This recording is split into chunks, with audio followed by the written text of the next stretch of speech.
नमस्कार साथियों, मैं बबलू धाकड़ स्वागत करता हूं आप सभी का धरणीधर एग्रो क्लासेज के यूट्यूब चैनल पर। साथियों, आज हम चर्चा करने वाले हैं मृदा विज्ञान के अंदर मृदा निर्माण को प्रभावित करने वाले कारक, इनके बारे में हम आज विस्तार से चर्चा करेंगे। इससे पहले हमने देखा था कि मृदा निर्माण जो होता है वो किस प्रकार से होता है, उसकी हमने सोइल फॉर्मिंग की जो प्रोसेस थी, प्रक्रियाएं थी, उनके बारे में देखा था। एक बार हम फटाफट पहले रिवीजन कर लेते हैं कि इससे पहले हमने जो मृदा निर्माण की जो प्रोसेस देखी थी वो कौन कौन सी प्रोसेस थी। तो जो मृदा निर्माण की जो प्रोसेस थी, सॉइल फॉर्मिंग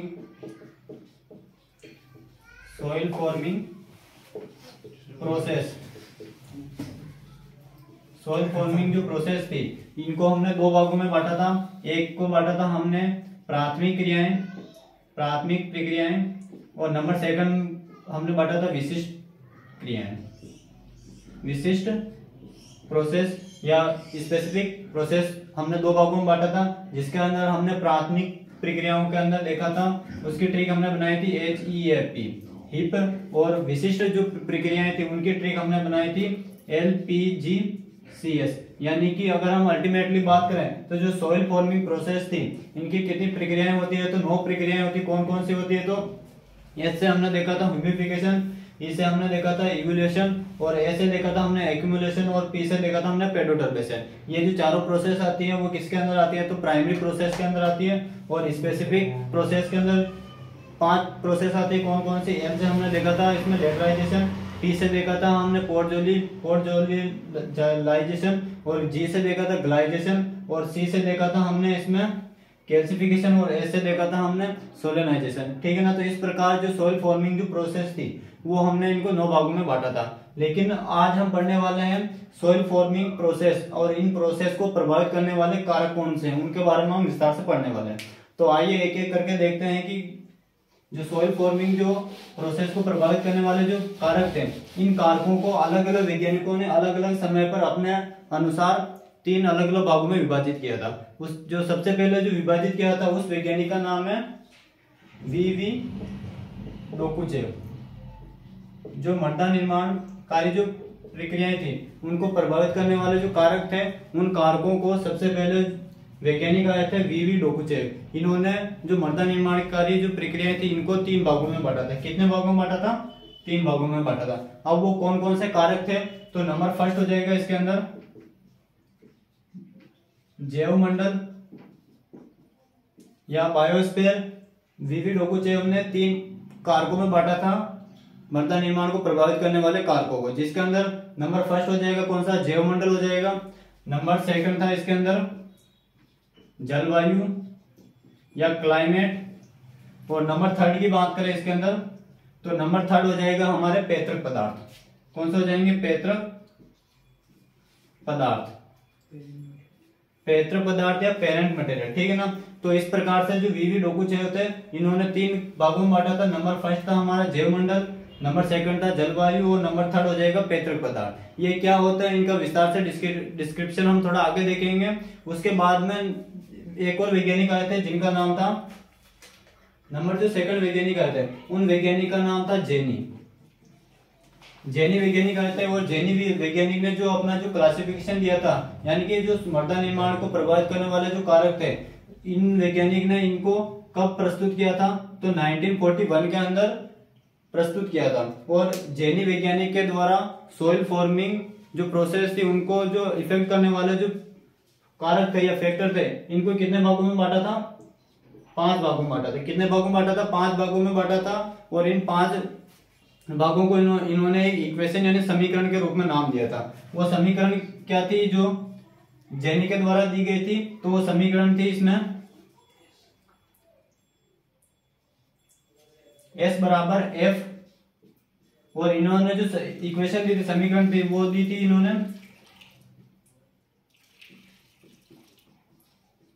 ये इनके द्वारा समीकरण दी गई थी। अब इसमें जो 5 जो कारक थे वो कौन कौन से कारक होते हैं? तो S का अर्थ होता है यहाँ पर सोइल यानी कि मृदा, और F का अर्थ होता है फैक्टर यानी कि प्रभावित करने वाले कौन कौन से कारक थे। अब इन्होंने जो कारक दिए थे वो कितने? 5 कारक दिए थे। कौन से कारक दिए थे? 5 कारक दिए थे। कौन कौन से? Cl से क्या होता है? क्लाइमेट, जहां पर Cl का अर्थ क्या होता है? क्लाइमेट यानी कि जलवायु, जलवायु। बी का अर्थ क्या होता है, तो बी का अर्थ हो जाएगा बायोस्फीयर यानी कि जैव मंडल। बायोस्फीयर का अर्थ क्या हो जाएगा, जैव मंडल। नंबर थर्ड की बात करें, आर, आर का अर्थ हो जाएगा यहाँ पर रिलीफ। रिलीफ को क्या बोलते हैं, धरातल या स्थलाकृति, धरातल या स्थलाकृति, क्या बोलते हैं, धरातल या स्थलाकृति। तो आर का अर्थ हो जाएगा रिलीफ यानी कि धरातल, और इसको हम टोपोग्राफी के नाम से भी जानते हैं। पी से बात करें, पी का अर्थ क्या हो जाएगा यहाँ पर, तो पी का अर्थ हो जाएगा पेरेंट मटेरियल यानी कि पैतृक पदार्थ। क्या हो जाएगा, पैतृक पदार्थ, क्या हो जाएंगे, पैतृक पदार्थ या पेरेंट मटेरियल। और टी से क्या हो जाएगा यहाँ पर, टाइम यानी कि समय। टी का अर्थ क्या हो जाएगा, समय, यानी कि जो जैनी जो वैज्ञानिक था इन्होंने अपना क्लासिफिकेशन दिया था 1941 के अंदर दिया था अपना क्लासिफिकेशन, और इनके द्वारा जो मृदा निर्माणकारी जो प्रक्रियाएं थी या प्रोसेस थी उनको प्रभावित करने वाले कारक थे, इनके द्वारा इनको 5 भागों में विभाजित किया गया था। अब वो 5 कारक कौन कौन से थे, तो इन्होंने एक इक्वेशन के रूप में बताया था कि यह इनके आधार पर जो 5 कारक थे वो कौन कौन से थे, तो क्लाइमेट था, बायोस्फीयर था, रिलीफ, रिलीफ को कहीं कहीं जगह टोपोग्राफी भी लिखते हैं, जिसका दोनों का जो शाब्दिक अर्थ होता है वो होता है, रिलीफ का तो अर्थ होता है धरातल, और टोपोग्राफी का जो अर्थ होता है वो होता है स्थलाकृति। और इनका अंदर देखें हमने धरातल और स्थलाकृति, तो इन दोनों का जो अर्थ होता है वो लगभग सेम होता है, इसीलिए हमने क्या यहाँ पर आर को लिया। कहीं कहीं जगह आर की जगह टी भी लिखा होता है, जिसे हम टोपोग्राफी के नाम से भी जानते हैं। और नंबर 4 होता है इसके अंदर पेरेंट मटेरियल यानी कि पैतृक पदार्थ, और नंबर 5 हो जाएगा हमारे टाइम यानी कि समय। तो ये 5 कारकों को इन्होंने एक इक्वेशन के रूप में बताया था, जिनका शाब्दिक अर्थ क्या होता है वो हमने यहाँ पर देखा। इनके अंदर भी और इनके जानकारी है वो हम थोड़ी देर बाद में देखते हैं। तो ये दोनों वैज्ञानिक काफी इंपॉर्टेंट है। इसके अलावा एक वैज्ञानिक और हुए थे जिनका नाम है जोफे। जोफे ने 1947 के अंदर इन्हीं कारकों को, यानी कि जेनी ने 1941 के अंदर ये फैक्टर बताए थे। उसके कुछ वर्षों के बाद में जोफे वैज्ञानिक आए थे, और जोफे वैज्ञानिक ने 1947 के अंदर इन्हीं 5 कारकों को 2 और भागों में विभाजित किया था। उनको देखते हैं, उनके बाद में हम इन 5 का अलग अलग डिस्क्रिप्शन देखते हैं, यानी कि वर्णन देखते हैं कि इनके अंदर किस प्रकार से ये कारक होते हैं जो मृदा निर्माण को प्रभावित करने का अपने जिम्मेदार होते हैं उसके लिए। तो आइए देखते हैं। अगर आप इसका स्क्रीनशॉट लेना चाहते हैं तो फटाफट से स्क्रीनशॉट लीजिए, फिर हम आगे बढ़ते हैं। अब हम देखते हैं इसके अंदर जो जोफे जो वैज्ञानिक थे इन्होंने मृदा निर्माण की जो प्रक्रियाएं होती है उनको जो प्रभावित करने वाले कारक थे वो उन्होंने 2 भागों में बांटा था। उनके बारे में देखते हैं। तो नंबर 3 हो जाएगा हमारे कौन से वैज्ञानिक, जोफे। कौन से वैज्ञानिक हो जाएंगे, जोफे। और जोफे ने कब दिया था ये क्लासिफिकेशन, 1947 में दिया था। ये वैज्ञानिक और जो ये है ये दोनों हमें याद होने चाहिए, क्योंकि एग्जाम के अंदर सीधा सीधा प्रश्न पूछा जाता है कि जेनी वैज्ञानिक ने 1941 के अंदर जो मृदा निर्माण को प्रभावित करने वाले जो समीकरण थे उस समीकरण में कौन कौन से कारक थे, तो वो सीधे सीधे इक्वेशन पूछी जाती है। और जोफे के अंदर भी हमको पता होना चाहिए कि जोफे वैज्ञानिक ने कब मृदा निर्माणकारी जो कारक है उनको कितने भागों में बांटा था और उसका ईयर क्या था, तो ये हमको पता होना चाहिए। तो अब जो जोफे वैज्ञानिक थे इन्होंने मृदा निर्माणकारी जो कारक थे इन्होंने जेनी के द्वारा जो इक्वेशन दी गई थी उस इक्वेशन में कुछ सुधार किया गया और उसमें कुछ परिवर्तन किए गए। उसके बाद में इन्होंने इन कारकों को कितने भागों में बांटा, 2 भागों में विभाजित किया था। कितने भागों में विभाजित किया था, 2 भागों में। कौन कौन से, तो पहला तो हो जाएगा इसके अंदर 2 भागों में बांटा था। एक तो हो जाएगा एक्टिव पार्ट, यानी कि इसको हम कह सकते हैं क्या, सक्रिय भाग। सक्रिय भाग ऐसे कारक जो प्रकृति में मौजूद रहते हैं और सक्रिय रहते हैं, यानी कि हम कह सकते हैं अल्टीमेटली जिनमें जीवन होता है। उन्होंने तो उस भाग को किस नाम से नाम दिया था, एक्टिव पार्ट के नाम से दिया था। और जो दूसरा पार्ट था, दूसरा पार्ट इन्होंने क्या नाम दिया था, पैसिव पार्ट, या इसी को हम क्या कह सकते हैं, निष्क्रिय भाग। क्या नाम दे सकते हैं, निष्क्रिय भाग। ठीक है ना। तो जोफे ने कब दिया था, 1947 के अंदर दिया था। कितने भागों में, 2 भागों में किया था। इनका क्लासिफिकेशन कौन कौन सा, एक तो एक्टिव पार्ट हो जाएगा और दूसरा हो जाएगा पैसिव पार्ट। ठीक है ना। तो यानी कि सक्रिय भाग और निष्क्रिय भाग। अब जो इन्होंने एक्टिव पार्ट के अंदर कौन कौन सी कारकों को रखा था, तो जो एक्टिव पार्ट है इसके अंदर इनके द्वारा 2 कारकों को रखा गया था। कौन कौन सा, एक तो रखा गया था क्लाइमेट को, यानी कि जलवायु को, एक तो रखा गया था क्लाइमेट को और दूसरा रखा गया था इसमें जैवमंडल। किसको रखा गया था? एक तो क्लाइमेट को और दूसरा रखा गया था बायोस्फीयर को रखा गया था, ठीक है ना। इसी प्रकार हम बात करें पैसिव पार्ट की यानी निष्क्रिय भाग के अंदर, तो जिनके अंदर जीवन नहीं होता है उनको इन्होंने कौन से भाग में रखा था? पैसिव पार्ट या निष्क्रिय भाग के अंदर रखा था। तो अब इसके अंदर कौन कौन आते हैं? तो इसके अंदर हमारा आते हैं आर यानी कि धरातल, इसके बाद बात करें हम टी यानी कि समय, टी यानी कि समय, और एक और शेष बचा हुआ है हमारे, और पी से हो जाएगा इसमें हमारा पैतृक पदार्थ, पैतृक पदार्थ। ये हमारे 5 कारक हो जाते हैं। और जोफे के द्वारा 1947 में दो भागों में विभाजित किया गया था, एक्टिव पार्ट और दूसरा हो जाएगा पैसिव पार्ट। अब एक्टिव पार्ट में कौन कौन से कारक आते हैं और पैसिव पार्ट के अंदर कौन कौन से कारक आते हैं, ये हमको पता होना चाहिए। और कई बार एग्जाम में सीधा सीधा प्रश्न पूछा जाता है कि निम्न में से कोई सा भी इसमें से कारक दे दिया जाता है और पूछा जाता है कि कौन सा सक्रिय भाग है और कौन सा निष्क्रिय भाग है। और हाल ही में जो अभी डब्ल्यू का पेपर हुआ था उसके अंदर सीधा सीधा प्रश्न पूछा गया था कि जो जलवायु जो कारक होता है, ये जलवायु निम्न में से किसके अंदर आता है? तो उसका जो राइट आंसर होगा वो हो जाएगा एक्टिव पार्ट। तो उसका राइट आंसर क्या हो जाएगा? Active part. तो हमें इसके बारे में पता होना चाहिए क्योंकि सीधा सीधा कंपटीशन एग्जाम में इनसे प्रश्न पूछा भी जाता है। अब हमको ये तो पता होगा, अब इनको हम याद किस प्रकार से करेंगे? तो जो जैनी की जो ट्रिक थी वो ट्रिक क्या हो जाएगी? हमारे जैनी के द्वारा जो ट्रिक दी गई थी वो दी थी कब? RPT। ये इनके द्वारा ट्रिक दी गई थी, किसके द्वारा? जैनी के द्वारा। तो जैनी की ट्रिक को हम किस प्रकार से याद रख सकते हैं? तो कब रपट, यानी कि हम जब भी कहीं गार्डन में घूमने जाते हैं तो वहां पर खेलने के लिए अलग अलग सुविधाएं होती है, तो वहां पर फिसलने की भी एक खिलौना होता है, या हम कह सकते हैं उसके मनोरंजन के लिए एक उपकरण होता है। तो उसी के आधार पर हम ये याद रख सकते हैं। तो हम उसी के आधार पर इनका नाम याद रख सकते हैं क्या? कब रपट, ठीक है ना। तो सी से हो जाएगा, क से हो जाएगा, सी से क्या हो जाएगा? क्लाइमेट, बी से हो जाएगा बायोस्फीयर, और RPT यानी रपट का अर्थ हो जाएगा रिलीफ, और बी से हो जाएगा पी से हो जाएगा पेरेंट मटेरियल, और टी से हो जाएगा क्या? हमारा टाइम यानी कि समय हो जाएगा। तो इसके बारे में हमको पता होना चाहिए। अब हम एक एक करके देखते हैं कि इसमें जलवायु होते हैं जो वो किस प्रकार मृदा निर्माण को प्रभावित करती है, बायोस्फीयर किस प्रकार से मृदा निर्माण को प्रभावित करता है, रिलीफ होता है, धरातल होता है वो किस प्रकार से प्रभावित करता है, और टाइम किस प्रकार से प्रभावित करता है, और पैतृक पदार्थ किस प्रकार से प्रभावित करता है। तो आइए हम एक एक को देखते हैं। तो हम बात करते हैं किसके बारे में? जलवायु के बारे में। तो सबसे पहला जो हमारा जो कारक हो जाएगा वो कौन सा हो जाएगा? वो हो जाएगा हमारा जलवायु हो जाएगा। हम बात करते हैं किसके? जलवायु की।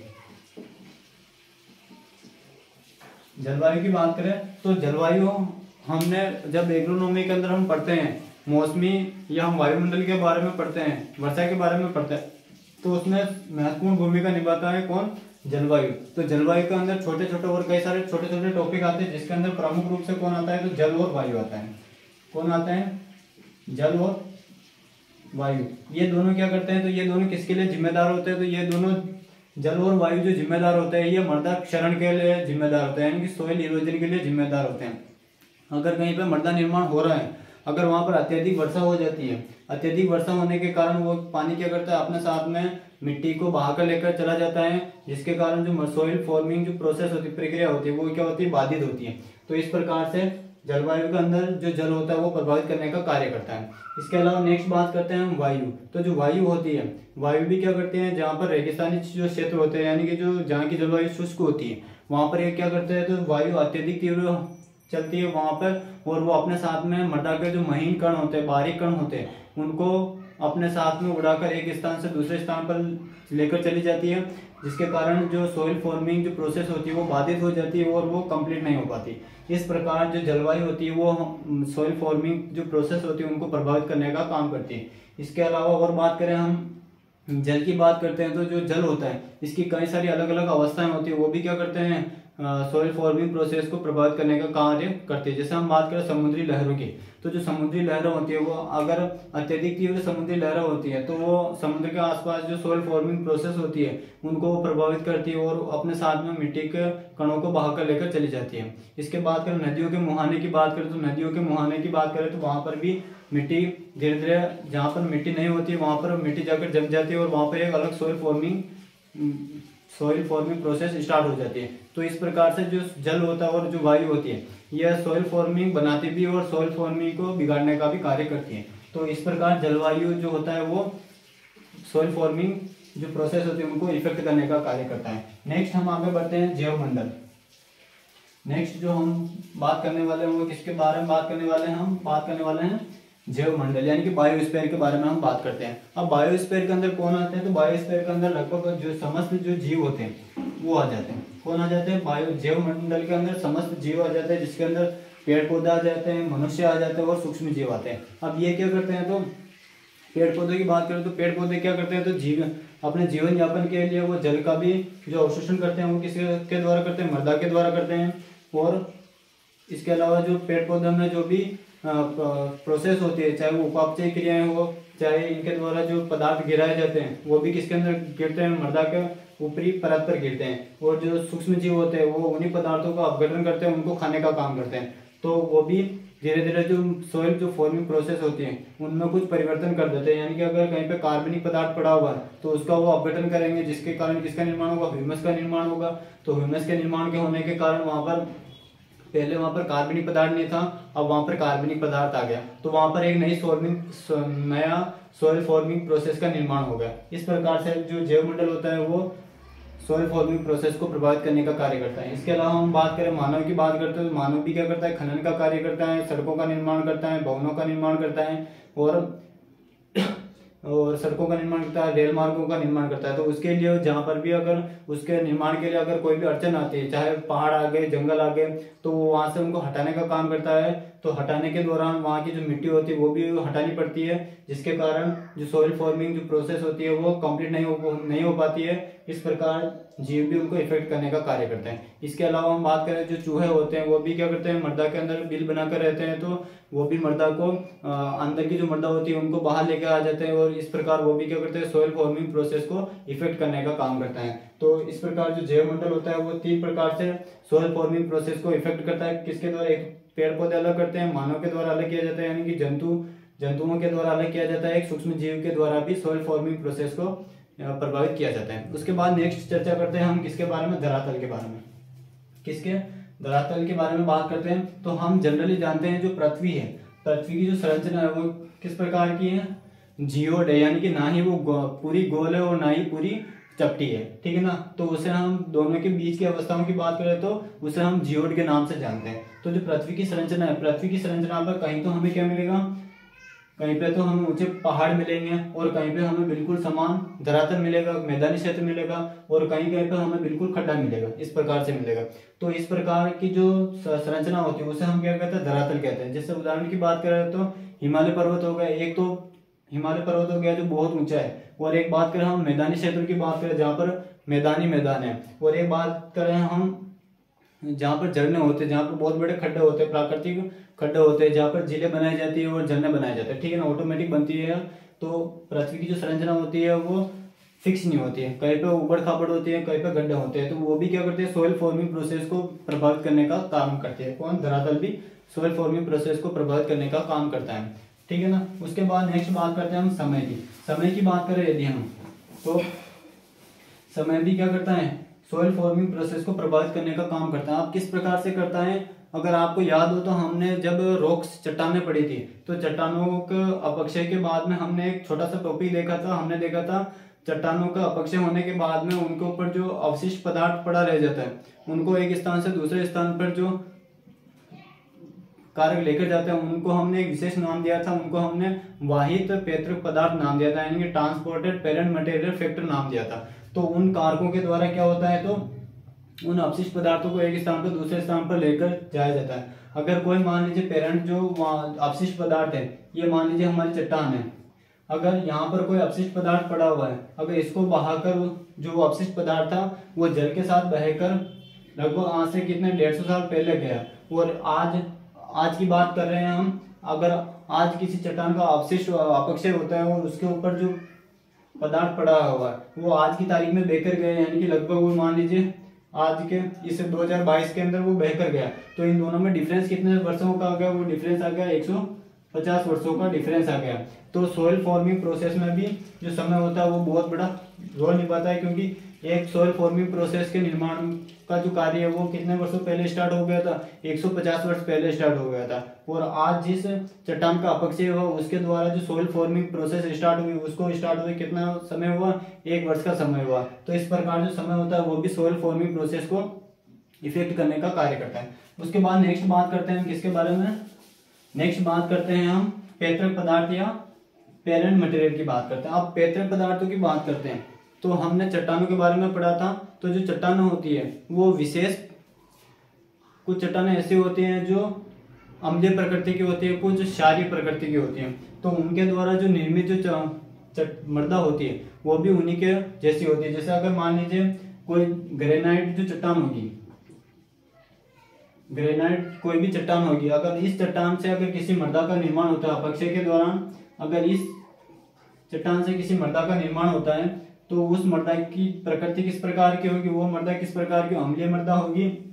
तो उसके अंदर जो भी पैतृक पदार्थ होंगे, अम्लीयता के लिए जो जिम्मेदार कारक होंगे, तो उसकी सॉइल फॉर्मिंग प्रोसेस अलग होगी। अगर वो क्षारीय चट्टान है उसके द्वारा अगर किसी मृदा का निर्माण हो रहा तो उसके अंदर जो पैतृक जो भी हमारा न्यूट्रेंट होंगे यानी कि खनिज पोषक तत्व होंगे, उनकी सॉइल फॉर्मिंग प्रोसेस की जो प्रक्रिया होगी वो अलग होगी। यानी कि जो हमने 9 जो प्रोसेस देखी थी, इन प्रोसेस में कुछ परिवर्तन हो सकता है कि जो अम्लीय मृदा है तो अम्लीय मृदा में ह्यूमिडिफिकेशन की जो प्रोसेस है वो पहले हो जाए, हो सकता है इसके अंदर कैल्सीकरण की प्रोसेस होती है वो पहले हो जाए। तो इन प्रोसेस में कुछ परिवर्तन होता रहता है और इन परिवर्तनों के लिए जिम्मेदार जो कारक होता है, इनको प्रभावित करने वाला जो कारक होता है वो कौन सा होता है? इसमें पैतृक पदार्थ होता है। तो इस प्रकार से जो 5 कारक होते हैं वो अलग अलग अवस्थाओं के आधार पर, अलग अलग अपने संरचनाओं के आधार पर मृदा निर्माण की जो प्रोसेस होती है उनको प्रभावित करने का कार्य करते हैं। ठीक है ना? तो इस प्रकार हमारा जो आज का टॉपिक था मृदा निर्माण को प्रभावित करने वाले कारक वो कंप्लीट होता है। एक बार फटाफट से हम रिवीजन कर लेते हैं अभी तक हमने क्या क्या पढ़ा। तो सबसे पहले हमने देखा था कि जो मृदा निर्माणकारी जो प्रोसेस होती है, प्रक्रियाएं होती है, इनको कौन कौन से कारक प्रभावित करते हैं। तो सबसे पहले वैज्ञानिक आए थे डोकुचे, इन्होंने 3 भागों में बताया था। उसके बाद जैनी वैज्ञानिक आए थे 1941 में, इन्होंने अपना क्लासिफिकेशन दिया था जिन्होंने एक इक्वेशन के रूप में दिखाया था। और वो जो इक्वेशन थी वो इक्वेशन कौन सी थी? तो वो इक्वेशन थी climate, biosphere, relief, parent material और टाइम। ये 5 प्रोसेस किसके द्वारा दी गई थी? ये 5 प्रोसेस दी गई थी हमारे जैनी वैज्ञानिक के द्वारा। कब दी गई थी? 1941 के अंदर दी गई। उसके बाद थोड़ा हम और आगे बढ़े तो इन्हीं 5 प्रोसेस में कुछ सुधार किया था। किसके द्वारा? जोफे के द्वारा। कब किया गया? 1947 के अंदर कुछ सुधार किया गया था। और इनके द्वारा इनको कितने 2 भागों में बांटा गया था, एक्टिव पार्ट और पैसिव पार्ट। एक्टिव पार्ट में कौन कौन आते हैं? क्लाइमेट और बायोस्फीयर आते हैं। किस प्रकार से प्रभावित करते हैं? तो जलवायु के अंदर जल और वायु प्रभावित करता है, जैव मंडल के अंदर जीव प्रभावित करते हैं, रिलीफ के अंदर धरातल यानी कि उसकी स्थलाकृति किस प्रकार की है वो प्रभावित करते हैं, और समय किस प्रकार से करता है वो हमने देखा। और पेरेंट मटेरियल जो होते हैं वो किस प्रकार से मृदा निर्माण को प्रभावित करने का कार्य करता है वो हमने सबने देखा।